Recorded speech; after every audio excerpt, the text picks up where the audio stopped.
1 अप्रैल को ट्रंप ने white house में कहा कि ईरान के पास कोई एंटी एयरक्राफ्ट इक्विपमेंट नहीं बचा है। उनके रडार 100% तबाह हो चुके हैं। अब हमारी सेना को कोई नहीं रोक सकता। लेकिन बीते 24 घंटे के अंदर ईरान ने अमेरिका के 2 फाइटर जेट्स गिरा दिए। ईरान का दावा है कि इनमें से एक एडवांस्ड F-35 फाइटर जेट है, जिसे रडार पर पकड़ना मुश्किल होता है। अमेरिका के थार्ड और पैट्रियट एयर डिफेंस सिस्टम और इजराइल के आयरन डोम को भी ईरान ने मात दी है। ईरान ने F-35 के अलावा A-10 थंडरबोल्ट 2 भी गिराने का दावा किया है। एक CH-47 चिनूक हेलीकॉप्टर भी इसमें शामिल है। हालांकि कई रिपोर्ट्स में कहा गया कि ये फाइटर जेट F-35 नहीं बल्कि F-15E स्ट्राइक ईगल है।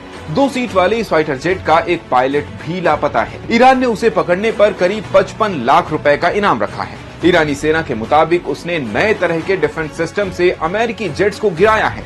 ऐसे में संभव है कि उसने 2 तरह के एयर डिफेंस सिस्टम का इस्तेमाल किया हो।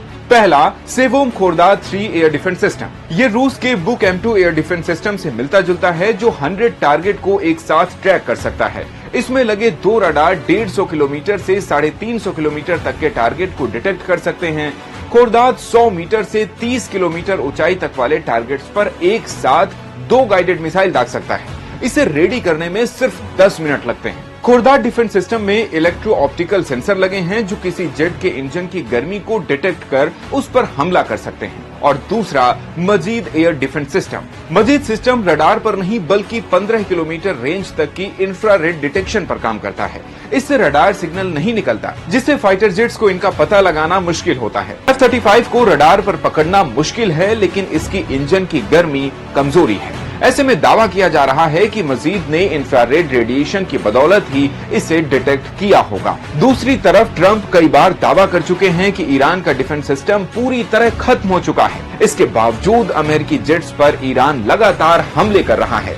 तो क्या वाकई ईरान के आसमान पर अमेरिका का कोई कंट्रोल नहीं? अमेरिका इजराइल को सबसे ज्यादा दिक्कत कम ऊंचाई पर एयर कंट्रोल में आ रही है। इन टारगेट्स के लिए ईरान अपने मोबाइल यूनिट्स पर निर्भर है। अमेरिका इजराइल ने इस पर सबसे कम ध्यान दिया है। इस स्थिति में ट्रंप के लिए जंग से निकलना और मुश्किल हो जाएगा।